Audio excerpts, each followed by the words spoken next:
السلام علیکم دوستو، 6 ستمبر 1965 کو علی صبح بھارت نے لاہور پر حملہ کر دیا۔ دشمن پوری تیاری کے ساتھ لاہور پر قبضہ کرنا چاہتا تھا۔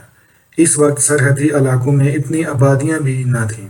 برکی روڈ دراصل ہری پور روڈ کہلاتا تھا۔ یہ بھارت میں ایک قصبے کا نام بھی ہے۔ اسی ہری پور روڈ پر پاک بھارت بارڈر گونڈی ہے، جو برکی کے قصبے سے 11 کلومیٹر دور ہے۔ برکی ایک تاریخی قدیم گاؤں ہے جو BRB نہر کے کنارے پاکستانی علاقے میں واقع ہے۔ بھارتی فوجیوں نے پہلے گونڈی پر حملہ کیا۔ ہماری فوج ہر حملے کا جواب دینے کے لیے تیار تھی۔ حملے کی صورتحال اس وقت یکسر بدل گئی جب پاک فوج کے بہادر جوانوں نے ان مکار حملہ آوروں کو واپس بھگایا۔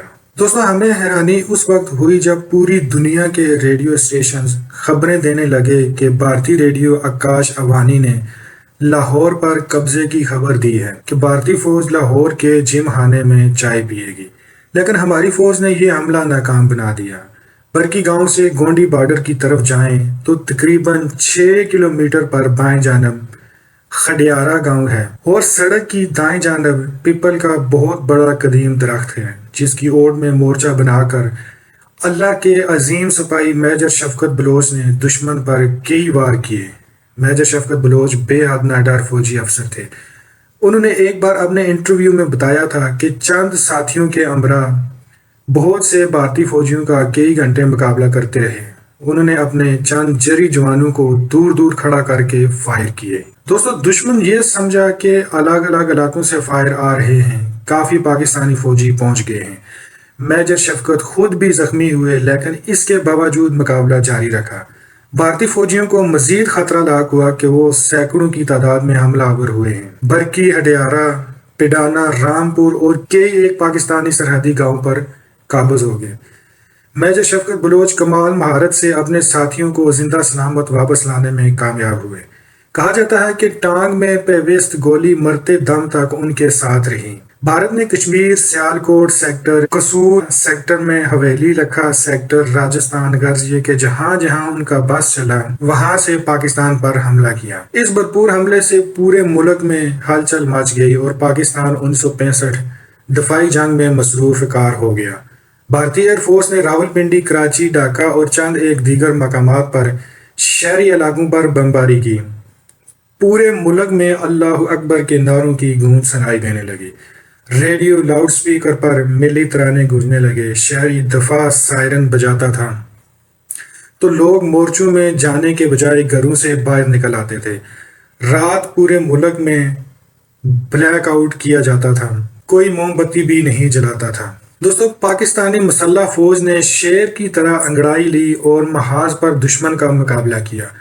کھاریاں چھاؤنی سے فوجی دستے لاہور کی جانب چل پڑے۔ پاکستان ایئر فورس عقاب کی طرح جھپنے کو تیار ہو گئی۔ پاکستان بحریہ بھی کمر بستہ ہو گئی۔ صدر پاکستان فیلڈ مارشل جنرل محمد ایوب خان نے قوم سے ولولہ انگیز خطاب کیا، جس سے فوج، پاکستان اور عوام میں جذبہ حب الوطنی اور ایمانی طاقت اجاگر ہو گئی۔ خدا کی مدد شامل حال ہوئی عوام میں کمال کا اتحاد تھا۔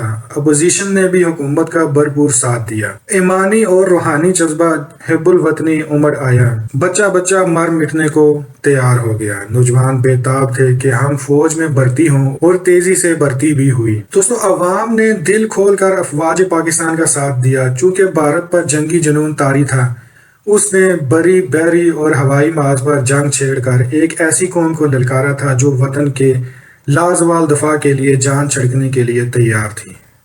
دشمن کو ہر جگہ منہ کی کھانی پڑی۔ دوستو، 1965 میں پاک فضائیہ کے سربراہ ایئر مارشل نور خان تھے، جنہیں اللہ نے بے شمار خوبیوں سے نوازا تھا۔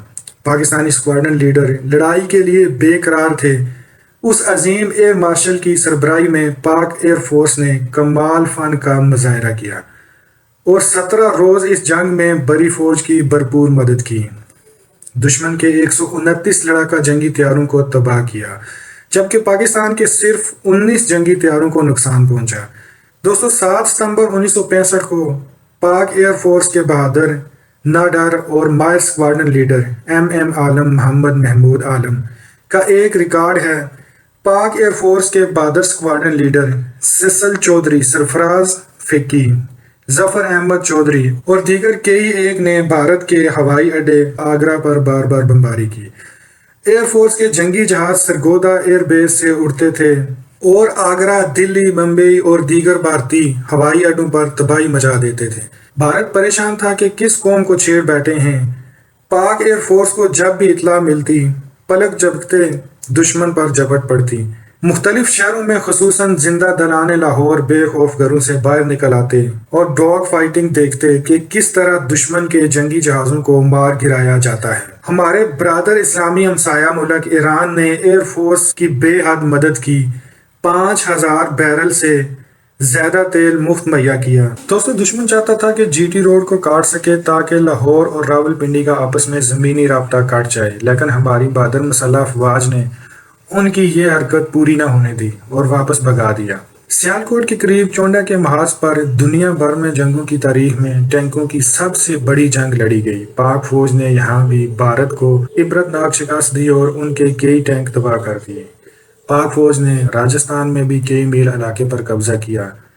برقی محاذ پر میجر شفقت بلوچ کے بعد 8 ستمبر کو میجر راجہ عزیز بھٹی کو 34 ساتھیوں کے ہمراہ بھیجا گیا کہ وہ دشمن کو بی آر بی نہر کے دوسرے کنارے پر چند گھنٹے روکے۔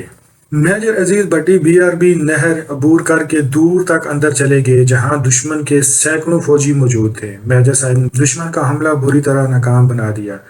دشمن نے گنڈا سنگھ والا، قصور، سیالکوٹ سیکٹر اور راجستھان سیکٹر سمیت کئی محاذ کھولے مگر ہر جگہ شکست ہوئی۔ دوستو، ایئر مارشل نورحان پاک فضائیہ کے سربراہ تھے۔ ان کی سرپرستی میں ایئر فورس نے دنیا کی بہترین ایئر فورس ہونے کا ثبوت دیا اور دشمن کو ہر محاذ پر عبرتناک شکست دی۔ Vice admiral A R Khan 1965 میں پاک بحریہ کے کمانڈر ان چیف تھے۔ ان کی سربراہی میں پاک بحریہ نے دشمن کو اس کے اپنے علاقے میں توپ خانے کی مدد سے روکے رکھا، بلکہ پاک بحریہ آبدوز کئی روز تک بھارت کے سمندر میں چھپی رہی۔ بھارتی ساحلی علاقے میں توپ خانے کے بے شمار توپیں نصب تھیں۔ اس کے باوجود پاک بحری آبدوز غازی نے بھارت کے اندر جا کر تباہی مچا دی، بلکہ دشمن کے ریڈار سسٹم اور دیگر فوجی تنصیبات کو شدید نقصان پہنچایا۔ دوستو، اگر ویڈیو پسند آئی ہے تو اس ویڈیو کو لائک کریں، سبسکرائب کریں چینل کو۔ بہت بہت شکریہ۔ اللہ حافظ۔